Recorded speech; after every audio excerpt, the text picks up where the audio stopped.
Hello दोस्तों, welcome to the square boy. हम लोग इस वीडियो में बिजनेस और स्टार्टअप से रिलेटेड जितनी भी न्यूज़ की अपडेट्स हैं उनको कवर करते हैं। So without wasting any further time let's begin. पहली न्यूज़ है, टाटा कंज्यूमर प्रोडक्ट की बात चल रही है कि वो बिस्लेरी ब्रांड को मेजॉरिटी स्टेक्स परचेज कर लेगी और ये डील इंडिया की एफएमसीजी सेक्टर की सबसे बड़ी डील भी साबित हो सकती है। इसमें टाटा का कंज्यूमर प्रोडक्ट प्राइवेट लिमिटेड जो है कंपनी, वो 6 से 7 हज़ार करोड़ रुपए का इन्वेस्टमेंट करेगी, जिससे ये बेवरेज स्पेस में भी एंटर कर सकेंगे। टाटा कंज्यूमर प्रोडक्ट जो है वो बेवरेज स्पेस में भी एंटर कर सकेंगे। ऐसा रमेश चौहान, जो कि बिस्लेरी ब्रांड के इस समय चेयरपर्सन है, उनका ऐसा कहना है कि ये डील 7 से 8 महीनों के अंदर कंप्लीट हो जाए। उनका ऐसा भी कहना था क्योंकि उनकी एज 82 हो चुकी है, जो कि काफ़ी ज़्यादा है, और वो चाहते हैं कि अब उनकी कंपनी को कोई और लीड करे, टेक ओवर कोई और कर ले। बात जब रमेश चौहान जी की चली रही है तो कवर करते हैं रमेश चौहान जी है कौन। रमेश चौहान जी इस समय चेयरमैन है बिस्लेरी के, और ये 1990s में इन्होंने Thums Up, Gold Spot, Limca जैसे ब्रांड भी खुद ही बनाए थे, जो कि लास्ट में प्रॉफिटेबल नहीं जाने पाने की वजह से इन्होंने कोको कोला को सेल कर दिए थे। ये बिस्लेरी एक इटालियन कंपनी का नाम है, फेलिस बिस्लेरी, जो कि मुंबई में 1965 में एंटर करी थी। इनके एंटर करने के 4 साल बाद रमेश चौहान ने और उनके भाइयों ने मिल करके, भाइयों मतलब प्रकाश चौहान और उनके कजन ब्रदर विजय चौहान ने मिल करके इस कंपनी को 4 लाख रुपए में खरीदा हुआ था, जिसकी आज की वैल्यू $1 बिलियन के भी ऊपर है। मतलब यूनिकॉर्न कंपनी के भी ऊपर है इसकी वैल्यू। और अभी इसके 130 ऑपरेशनल प्लांट्स है और 4,500 डिस्ट्रीब्यूटर्स है पूरे इंडिया में और इंडिया के आसपास के नेबरिंग कंट्रीज में। बात करते हैं एफएमसीजी के स्पेस में जितनी भी बड़ी बड़ी डील्स हुई हैं उनकी। अभी एफएमसीजी सेक्टर में लेटेस्ट में जो 2 डीलें हुई हैं 2020 के आसपास हुई हैं, जिसमें हिंदुस्तान यूनिलीवर ने हॉर्लिक्स के ब्रांड को अप्रैल 2020 में एक्वायर किया हुआ था 3,045 करोड़ में। देन आईटीसी ने स्पाइस ब्रांड को एक्वायर किया था, जो कि सनराइज फूड्स की ब्रांड है, उसको एक्वायर किया हुआ था। और 2019 में अभी तक का सबसे बड़ा एफएमसीजी सेक्टर का मर्जर हुआ था, जिसमें जाइडस वेलनेस ने एक्वायर किया था hence India consumer wellness business को 2019 में। बात करते हैं बिस्लेरी इंटरनेशनल की कितनी नेटवर्थ है और आज के डेट में इनके ऊपर डेप्ट कितना है और सेल्स क्या चल रही है इनकी। तो अगर आप ओवरऑल कंसीडर करेंगे तो इनका प्रॉफिट आफ्टर टैक्स अल्टीमेटली बढ़ता ही जा रहा है। डेप्ट जिस हिसाब से थोड़ा बहुत बढ़ रहा है, उस हिसाब से इनका प्रॉफिट आफ्टर टैक्स भी बढ़ता जा रहा है। बात करते हैं अगली न्यूज़ की। तो नेक्स्ट न्यूज़ है, जेफ बेजोस ने ऐसा सबको बोला हुआ है अपनी ऑडियंस में कि वो अपने मनी को केयरफुली स्पेंड करें। स्पेशली अमेरिकन ऑडियंस के लिए बोला गया था। जेफ बेजोस का कहना था कि कोई भी कैश में अननेसेसरी स्पेंडिंग ना करें, कैश को अपने बचा कर रखें। कोई भी एक्सपेंसिव कार या टेलीविज़न खरीदने की अगर आप सोच रहे हैं तो उसको रोकिए। जितने भी पॉइंटलेस खर्चे हैं उनको रोकिएगा, क्योंकि आने वाले टाइम में महंगाई बढ़ सकती है और रिसेशन आ सकता है। तो आपको जितने ज़्यादा रुपए को आप बचा सकते हैं, प्लीज़ उसको बचाने की कोशिश करिए। बात करते हैं नेक्स्ट न्यूज़ की। नेक्स्ट न्यूज़ है, आज की डेट में रशिया फर्टिलाइज़र एक्सपोर्ट करके इंडिया का फर्स्ट पोजीशन में टॉप सप्लायर हो चुका है फर्टिलाइज़र का। और ये काफ़ी एक अच्छी बात भी है, क्योंकि इंडिया के टर्म्स रशिया से काफ़ी फ्रेंडली है। वही चीज़ अगर आप चाइना से बात करें, क्योंकि चाइना अभी तक का एक्सपोर्ट नंबर 1 पे था, आप देख सकते हैं चाइना का एक्सपोर्ट सबसे ज़्यादा था अभी तक का। ये 2020-21-22 का डाटा है। चाइना नंबर 1 पोजीशन पे, सऊदी अरेबिया सेकंड पे, थर्ड पोजीशन पे कहीं आसपास आता था। टॉप 5 में रशिया कहीं आ रहा होता था। जबकि चाइना से हम लोगों की आप अगर याद करेंगे तो कॉन्फ्लिक्ट हुई थी, लद्दाख कॉन्फ्लिक्ट हुई थी जिसमें, और ऐसी प्रॉब्लम्स कई सारी फेस कर रहे होते, फिर भी हम लोग फर्टिलाइज़र जो थे चाइना से ही परचेज़ कर रहे थे। आप ये इमेजिन कर सकते हैं, केवल चाइना अगर मना कर देता बदले की भावना से, तो भी हम लोगों की काफ़ी बड़ी प्रॉब्लम हो जाती, क्योंकि हम लोग का देश अभी भी एग्रीकल्चर सेक्टर में काफ़ी ज़्यादा डिपेंड करता है हम लोग के फूड। और वही चीज़ बात करें, अब रशिया पर डिपेंडेंसी काफ़ी हद तक अगर होती है तो हम लोग की कोई प्रॉब्लम नहीं, क्योंकि रशिया से हम लोग का फ्रेंडली गेस्चर है, plus Russia more reliable partner है अगर चाइना की कंपैरिजन बात करें तो। अब आप देख सकते हैं अभी के क्या इंपोर्ट्स है फर्टिलाइज़र के। तो फर्स्ट पोजीशन में इस समय रशिया आ चुका है, सेकंड में सऊदी अरेबिया, थर्ड पे चाइना, और ये पूरी सारी पोजीशन चल रही है, जो कि एक अच्छा ग्राफ शो कर रहा है। टॉप 5 से 5th पोजीशन से डायरेक्टली रशिया जंप करके फर्स्ट पोजीशन पे आ चुका है। और ऐसा रशिया इस वजह से कर पाया है क्योंकि रशिया ने बहुत ज़्यादा डिस्काउंट दिए हुए हैं हम लोगों को। इसी वजह से अप्रैल 1 से कंसीडर करें तो 2.15 मिलियन टन्स का अभी तक फर्टिलाइजर्स हम लोग इम्पोर्ट कर चुके हैं, और ये फर्स्ट 6 मंथ की अगर ग्राफ की बात करें। बात करते हैं नेक्स्ट न्यूज़ की। तो नेक्स्ट न्यूज़ है, इलॉन मस्क ने एक पोल डाला हुआ था जिसमें वो पूछ रहे थे क्या मुझे जो फॉर्मर यूएस के प्रेसिडेंट थे डोनाल्ड ट्रंप, उनको उनका अकाउंट को रीइंस्टेट कर देना चाहिए। तो सबसे पहले तो जैन बैन के लिए उन्होंने ये पोल डाला हुआ था, जिसमें येस वोट आया था 51.8% के कैंडिडेट्स के साथ, जिसमें अगर देखा जाए तो इंडिया के काफ़ी सारे कैंडिडेट्स भी होंगे जिन्होंने पोल्स में पार्टिसिपेट किया होगा, और ये पोल 1.5 से भी ऊपर, 15 लाख से भी ऊपर लोगों ने पार्टिसिपेट किया हुआ था। 3 मिलियन 1 करोड़ का भी ऊपर लोगों ने पार्टिसिपेट किया हुआ था।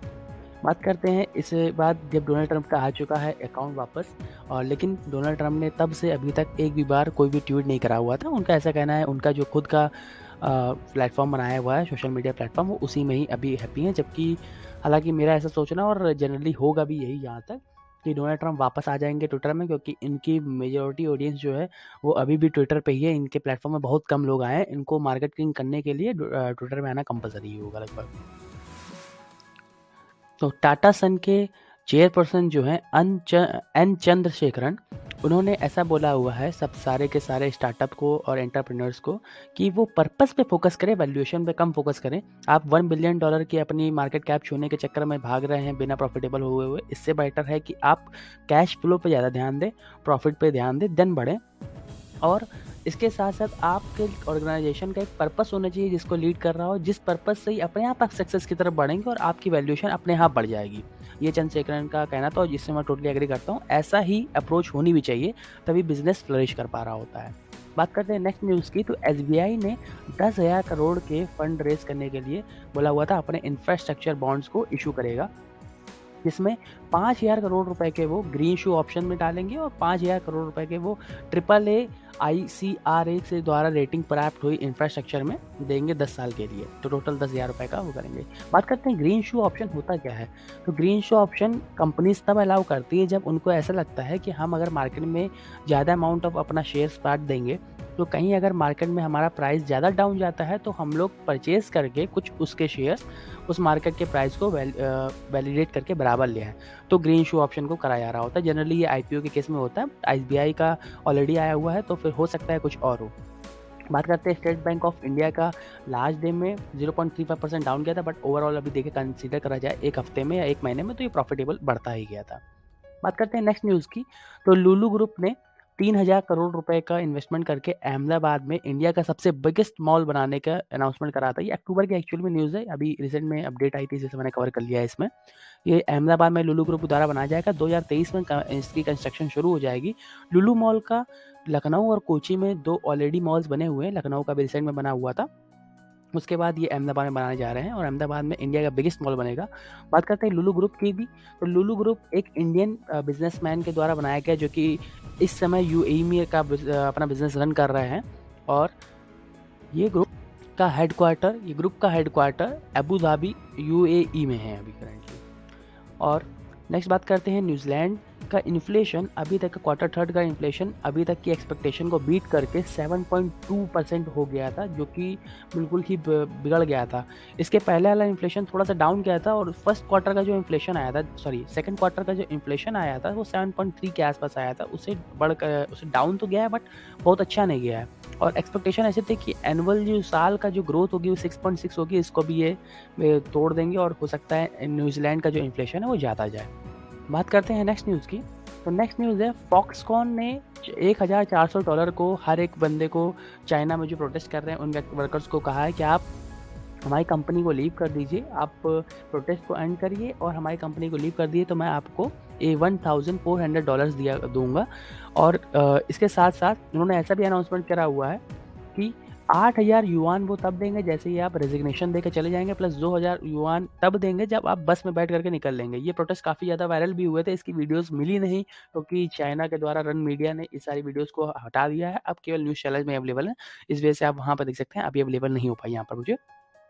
तो ये चाइना का प्रोटेस्ट फॉक्सकॉन जो कि एप्पल के फ़ोन्स बनाने वाली फैक्ट्री, आईफोन्स बनाने वाली फैक्ट्री है, वहाँ पर मेनली हुआ है। शेंगसॉ प्रोविंस में ये हुआ है काम, पूरा चाइना की सिटी में हुआ है। सॉरी। बात करते हैं नेक्स्ट न्यूज़ की। नेक्स्ट न्यूज़ में इलॉन मस्क ने ऐसा बोला है इस हफ्ते में कि अब वो ले-ऑफ्स को बंद कर देंगे। जितने ले-ऑफ करने थे उन्होंने कर लिए, अब वो हायर करने पे तरफ फोकस कर रहे हैं। अब उनका कोई भी ले-ऑफ का प्लान नहीं है। तो उनको अब रिक्रूटिंग करनी है जो वो इंजीनियर्स की करनी है, प्लस एड सेल रोल्स के लिए करनी है। और इन्होंने ऐसा बोला हुआ था, अभी तक ट्विटर का पूरा सेंट्रलाइजेशन यूरोप की तरफ हुआ था, अब वो अपनी पूरी कंपनी को डिसेंट्रलाइज करेंगे और उनकी इंजीनियरिंग टीम्स को जापान में, इंडिया में, इंडोनेशिया में और ब्राज़ील में डालेंगे। ज़्यादा चांसेस है इंडिया में डालने के, ऐसी भी न्यूज़ आ रही थी। बात करते हैं नेक्स्ट न्यूज़ की। नेक्स्ट न्यूज़ है एफडीआई इक्विटी जो इनफ्लो है वो 14% हो गया था, जो गिर गया था इस समय अप्रैल से सितंबर क्वार्टर में, $26.9 बिलियन हो चुका था। ये फॉरेक्स डायरेक्ट इन्वेस्टमेंट जो आई हुई है वो 14% घट कर है, $26.9 बिलियन हो चुकी है अप्रैल से सितंबर के ईयर में। यही चीज़ लास्ट ईयर $31.15 बिलियन थी। बात करते हैं कहाँ से गिरना आया, तो सिंगापुर से 27% का इन्वेस्टमेंट आया हुआ है, देन यूएसए से आया, देन मॉरिशियस से, नीदरलैंड और स्विट्जरलैंड उसके बाद से। बात करते हैं किस सेक्टर में सबसे ज़्यादा एफडीआई का इन्फ्लो हुआ है, तो 24.60% का inflow computer software hardware sector में हुआ है, देन 12% सर्विस सेक्टर में, और ऑटोमोबाइल में 11% से 12% के आसपास हुआ था। किस स्टेट में ये फ्लो गया है सबसे ज़्यादा, तो कर्नाटका में सबसे ज़्यादा गया है, देन महाराष्ट्र में, देन दिल्ली में, तमिलनाडु में, हरियाणा में। ये आपके सामने ग्राफ है, इसको आप देख सकते हैं, काफ़ी अच्छे से अंडरस्टैंडिंग भी मिल जाएगी आपको इससे। बात करते हैं नेक्स्ट न्यूज़ की, तो नेक्स्ट न्यूज़ है बहुत बड़ी न्यूज़ है। वॉरेन बफेट ने $758 मिलियन अपने बर्कशायर हैथवे के शेयर सेल कर दिए हैं और डोनेट करने के लिए, चैरिटी के लिए। ये 2010 में वॉरेन बफेट ने मिलिंदा गेट्स और बिल गेट्स के साथ मिलकर के प्लेज ली थी कि वो अपनी 99% जो फॉर्च्यून है, जो उनकी वेल्थ है, उसको डोनेट कर देंगे चैरिटी में। और उसी के पार्ट में 2010 से ये शुरू किया हुआ है उन्होंने काम, और इसके साथ इन्होंने इस समय $758 मिलियन को चैरिटी में बांट दिए हैं। ये कुछ शेयर अपने और कुछ इनके लेट वाइफ, जो वाइफ अब नहीं रही, उसके नाम पे जो शेयर्स थे उनको कर दिया। देन नेक्स्ट न्यूज़ आती है यूनिकॉर्न मीशो जो है वो ओएनडीसी को अब ज्वाइन कर रहा है, जिसकी मदद से वो हाइपर लोकल सेलर्स और कस्टमर्स को कनेक्ट कर पाएगा। ये चौथा नंबर का यूनिकॉर्न है जिसने ओएनडीसी को ज्वाइन किया हुआ था। पेटीएम, शिप रॉकेट, डंजो ने भी ज्वाइन कर चुके हैं और मीशो 4th नंबर पे है। मीशो इसको पहले पायलट रन करेगा बेंगलोर में, देन उसके बाद कुछ महीने के बाद ये अपना इसको लोकेशन, अदर लोकेशन में बढ़ाएगा। बात करते हैं ये ओएनडीसी है क्या एक्चुअली में, तो ओएनडीसी सेलर और कंज्यूमर को कनेक्ट करने के लिए ओएनडीसी एक प्लेटफॉर्म बना हुआ है जहाँ पर सब लोग सेल्स कर सकते हैं। जैसे ये गवर्नमेंट के द्वारा रन करा हुआ एक प्लेटफॉर्म है, जैसे भीम यूपीआई आया हुआ जिसकी वजह से सारी पेमेंट कर पा रहे होते। उसके पहले बैंक्स जो होते थे वो ट्रांजैक्शन के चार्ज लेते थे, भीम यूपीआई ने ऐसा सब कुछ सुटेबल कर दिया। सेम वही ओएनडीसी भी काम करेगा लगभग ऐसे ही। और हमेशा की तरीके जैसे हम लोग लास्ट में कंसीडर करते हैं यूएसडी के कंपैरिजन में आईएनआर क्या चल रहा है, तो 81.52 रुपीज़ आईएनआर इस समय था। इस समय का देखा जाए तो थोड़ी सी वैल्यूएशन घटी भी है, सुधार आया है पिछले हफ्ते के कंपैरिजन में, बट बहुत ज़्यादा सुधार नहीं आया हुआ है। लास्ट में फॉर्ब्स लिस्ट हम लोग कंसीडर करते हैं तो इलॉन मस्क हमेशा की तरीके फर्स्ट पोजीशन में बने हुए हैं, जबकि आप देखेंगे फर्स्ट फोर्थ में सबकी वैल्यूएशन लास्ट डे में घटी हुई है।